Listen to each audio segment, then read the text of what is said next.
That's good. This truck has a blown head gasket or a crack in the block. When you're getting ready to buy a used vehicle as well, you just pull the oil cap off and you want to just look at it and see this milky oil here? It's water that's mixing with the oil and it turns to this real milky paste that's pretty nasty actually. So we can definitely tell that water's getting into the oil. It's definitely a cracked block or a blown head gasket. If I'm losing a lot of coolant and I don't have any leaks in the system, it's very possible I'm losing it through the head.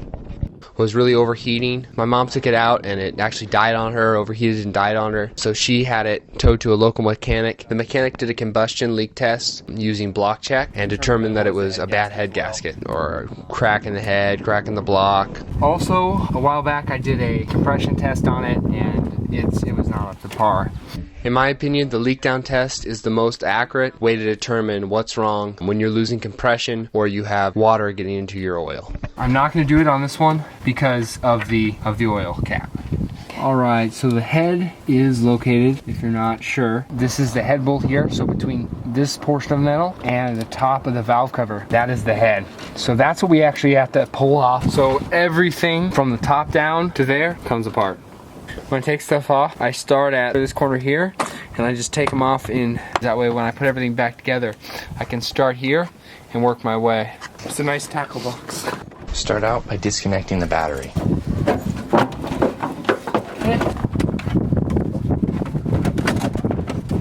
Okay, on all my exhaust pipe bolts, I always give them a little spray with some grease of some kind that'll really, otherwise they just tend to break and snap off.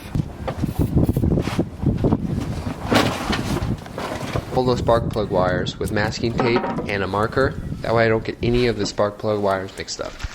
Then pulled off.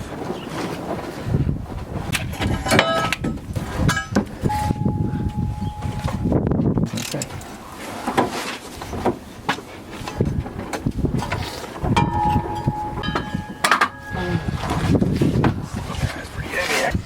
Wire it up so it's not leaning on anything, or if it accidentally falls, nothing breaks.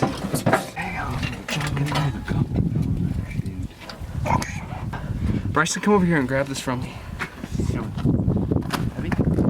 Alright, we can now break the heads loose. Alright, there is a bolt on the back of this head. That's definitely one you want to remove. These all look pretty good. We're going to change all these valves out though, because this engine has 300,000 miles on it, so might as well while it's off. These rods, you just got to make sure they stay in order and you collect them in order so we can mark them. Okay, it goes like that. So draw an arrow, it's to the front of the engine. Okay, this is the guy with the leak. There's the crack. It's a cracked head. There's probably more problems, but there is a crack right there. Between the intake and the exhaust valve, this is not the problem that caused the car to stop running. Our problem was we were mixing oil and water. The head gasket was bad. Head gaskets don't just go bad either. Head gaskets go bad because you have a warped head, you have a cracked head. Since this head, this is the side that was leaking. Since there's a crack in this head, we're gonna just go ahead and replace the head.